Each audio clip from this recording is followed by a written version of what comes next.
Amrit noni pain oil, ನೋವಿಗೆ ವಿರಾಮ, ದೇಹಕ್ಕೆ ಆರಾಮ. ವಾಲ್ಮೀಕಿ ನಿಗಮದ 94 ಕೋಟಿ ಅಕ್ರಮ ವರ್ಗಾವಣೆ ಕೇಸ್ಗೆ ಸಂಬಂಧಪಟ್ಟ ಹಾಗೆ ವಾಲ್ಮೀಕಿ ನಿಗಮದ ಅಧ್ಯಕ್ಷ ದದ್ದಲ್ ಪುತ್ರನಿಗೂ ಸಂಕಷ್ಟ ಶುರುವಾಗಿದೆಯಾ?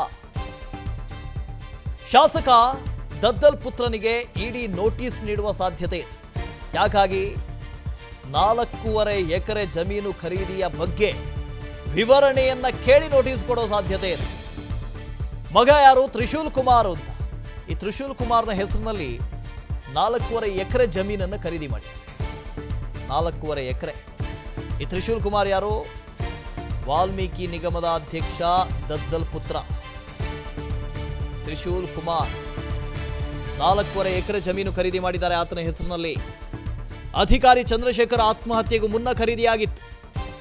ಎಕರೆಗೆ 36 ಲಕ್ಷ ಕೊಟ್ಟು ತ್ರಿಶೂಲ್ ಹೆಸರಲ್ಲಿ ಜಮೀನು ಖರೀದಿ ಮಾಡಿದರು. ಇದು ಯಾವ ಸಂದರ್ಭ, ಯಾವ ಸಮಯ? ಈ ಅಕ್ರಮ ಆಯ್ತಲ್ಲ, ಅದೇ ಹೊತ್ತು, ಅದೇ ಟೈಮಿಂಗ್ಸು, ಅದೇ ಸಮಯ. ಸಿರುವಾರ ಹೋಬಳಿ ಗಣದಿನ್ನಿಯ ಸರ್ವೆ ನಂಬರು 33/1 ಭೂಮಿ ಇದು. ಬಸನಗೌಡ ಎಂಬುವರಿಂದ ಜಮೀನು ಖರೀದಿಸಲಾಗಿತ್ತು. 2024 ಮೇ 22ರಂದು ತ್ರಿಶೂಲ್ ಹೆಸರಿಗೆ ರಿಜಿಸ್ಟ್ರೇಷನ್ ಕೂಡ ಆಗಿದೆ. ದೆಹಲಿಯಲ್ಲಿ ವೈದ್ಯರಾಗಿ ಪ್ರಾಕ್ಟೀಸ್ ಮಾಡ್ತಾ ಇದ್ದಾನೆ ಮಗ ದದ್ದಲ್ ಪುತ್ರ ತ್ರಿಶೂಲ್. ಈ ತ್ರಿಶೂಲ್ ಹೆಸರಲ್ಲಿ 4.5 ಎಕರೆ ಜಮೀನು ಖರೀದಿಯಾಗಿದೆ. ಎಕರೆಗೆ 36 ಲಕ್ಷ ಕೊಟ್ಟು ಖರೀದಿ ಮಾಡಿದ್ದಾರೆ.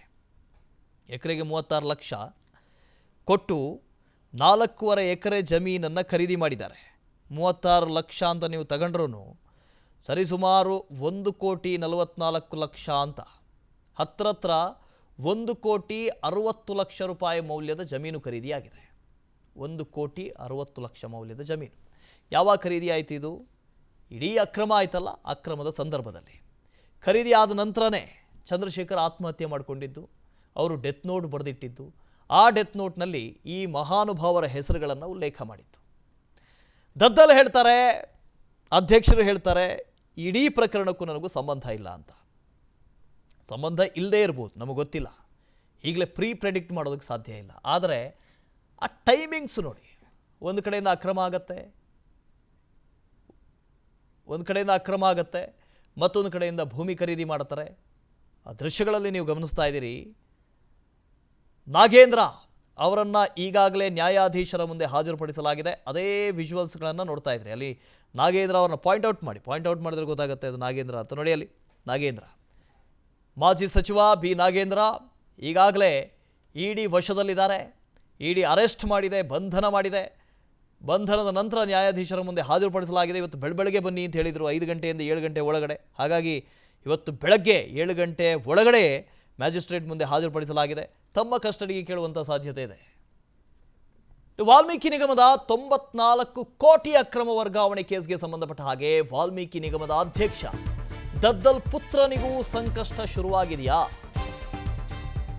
ಶಾಸಕ ದದ್ದಲ್ ಪುತ್ರನಿಗೆ ಇಡಿ ನೋಟಿಸ್ ನೀಡುವ ಸಾಧ್ಯತೆ ಇದೆ. ಯಾಕಾಗಿ 4.5 ಎಕರೆ ಜಮೀನು ಖರೀದಿಯ ಬಗ್ಗೆ ವಿವರಣೆಯನ್ನ ಕೇಳಿ ನೋಟಿಸ್ ಕೊಡೋ ಸಾಧ್ಯತೆ ಇದೆ.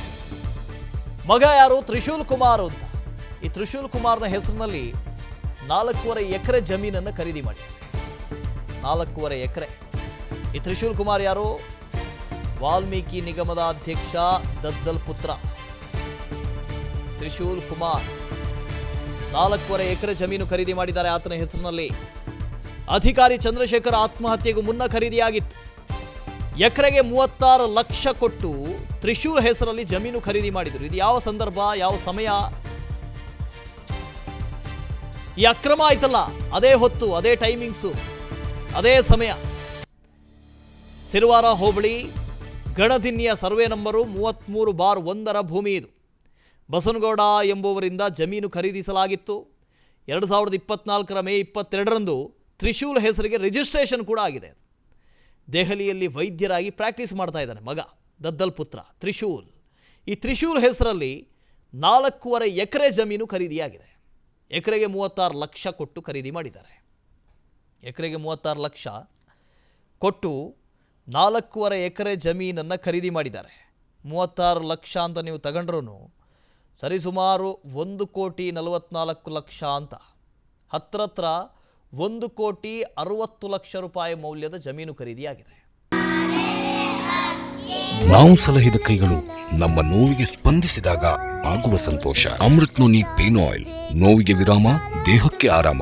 1,60,00,000 ಮೌಲ್ಯದ ಜಮೀನು ಯಾವಾಗ ಖರೀದಿ ಆಯಿತು? ಇದು ಇಡೀ ಅಕ್ರಮ ಆಯ್ತಲ್ಲ, ಅಕ್ರಮದ ಸಂದರ್ಭದಲ್ಲಿ ಖರೀದಿ ಆದ ನಂತರನೇ ಚಂದ್ರಶೇಖರ್ ಆತ್ಮಹತ್ಯೆ ಮಾಡಿಕೊಂಡಿದ್ದು, ಅವರು ಡೆತ್ ನೋಟ್ ಬರೆದಿಟ್ಟಿದ್ದು, ಆ ಡೆತ್ ನೋಟ್ನಲ್ಲಿ ಈ ಮಹಾನುಭಾವರ ಹೆಸರುಗಳನ್ನು ಉಲ್ಲೇಖ ಮಾಡಿತ್ತು. ದದ್ದಲ್ ಹೇಳ್ತಾರೆ, ಅಧ್ಯಕ್ಷರು ಹೇಳ್ತಾರೆ, ಇಡೀ ಪ್ರಕರಣಕ್ಕೂ ನನಗೂ ಸಂಬಂಧ ಇಲ್ಲ ಅಂತ. ಸಂಬಂಧ ಇಲ್ಲದೇ ಇರ್ಬೋದು, ನಮಗೆ ಗೊತ್ತಿಲ್ಲ, ಈಗಲೇ ಪ್ರೆಡಿಕ್ಟ್ ಮಾಡೋದಕ್ಕೆ ಸಾಧ್ಯ ಇಲ್ಲ. ಆದರೆ ಆ ಟೈಮಿಂಗ್ಸ್ ನೋಡಿ, ಒಂದು ಕಡೆಯಿಂದ ಅಕ್ರಮ ಆಗತ್ತೆ, ಮತ್ತೊಂದು ಕಡೆಯಿಂದ ಭೂಮಿ ಖರೀದಿ ಮಾಡ್ತಾರೆ. ಆ ದೃಶ್ಯಗಳಲ್ಲಿ ನೀವು ಗಮನಿಸ್ತಾ ಇದ್ದೀರಿ. ನಾಗೇಂದ್ರ ಅವರನ್ನು ಈಗಾಗಲೇ ನ್ಯಾಯಾಧೀಶರ ಮುಂದೆ ಹಾಜರುಪಡಿಸಲಾಗಿದೆ. ಅದೇ ವಿಜುವಲ್ಸ್ಗಳನ್ನು ನೋಡ್ತಾ ಇದ್ರಿ. ಅಲ್ಲಿ ನಾಗೇಂದ್ರ ಅವ್ರನ್ನ ಪಾಯಿಂಟ್ ಔಟ್ ಮಾಡಿದ್ರೆ ಗೊತ್ತಾಗುತ್ತೆ ಅದು ನಾಗೇಂದ್ರ ಅಂತ. ನೋಡಿ, ಅಲ್ಲಿ ನಾಗೇಂದ್ರ, ಮಾಜಿ ಸಚಿವ ಬಿ ನಾಗೇಂದ್ರ ಈಗಾಗಲೇ ಇಡಿ ವಶದಲ್ಲಿದ್ದಾರೆ. ಇಡಿ ಅರೆಸ್ಟ್ ಮಾಡಿದೆ, ಬಂಧನ ಮಾಡಿದೆ. ಬಂಧನದ ನಂತರ ನ್ಯಾಯಾಧೀಶರ ಮುಂದೆ ಹಾಜರುಪಡಿಸಲಾಗಿದೆ. ಇವತ್ತು ಬೆಳಗ್ಗೆ ಬನ್ನಿ ಅಂತ ಹೇಳಿದರು, 5 ಗಂಟೆಯಿಂದ 7 ಗಂಟೆ ಒಳಗಡೆ. ಹಾಗಾಗಿ ಇವತ್ತು ಬೆಳಗ್ಗೆ 7 ಗಂಟೆ ಒಳಗಡೆ ಮ್ಯಾಜಿಸ್ಟ್ರೇಟ್ ಮುಂದೆ ಹಾಜರುಪಡಿಸಲಾಗಿದೆ. ತಮ್ಮ ಕಸ್ಟಡಿಗೆ ಕೇಳುವಂಥ ಸಾಧ್ಯತೆ ಇದೆ. ಅನುಕ್ಷಣದ ಸುದ್ದಿಗಳಿಗಾಗಿ ವಿಸ್ತಾರ ನ್ಯೂಸ್ ಯೂಟ್ಯೂಬ್ ಚಾನೆಲ್ ಸಬ್ಸ್ಕ್ರೈಬ್ ಮಾಡಿ. ಹೊಸ ಸುದ್ದಿಗಳ ನೋಟಿಫಿಕೇಶನ್ಗಾಗಿ ಬೆಲ್ ಐಕಾನ್ ಕ್ಲಿಕ್ ಮಾಡಿ. ಲೇಟೆಸ್ಟ್ ಅಪ್ಡೇಟ್ಸ್ಗಾಗಿ www.vistaranews.com ವೆಬ್ಸೈಟ್ಗೆ ವಿಸಿಟ್ ಮಾಡಿ. ಅಂಗೈಯಲ್ಲೇ ಜಗತ್ತಿನ ಸುದ್ದಿ ತಿಳಿಯಲು ವಿಸ್ತಾರ ನ್ಯೂಸ್ ಕನ್ನಡ ಆಪ್ ಡೌನ್ಲೋಡ್ ಮಾಡಿ.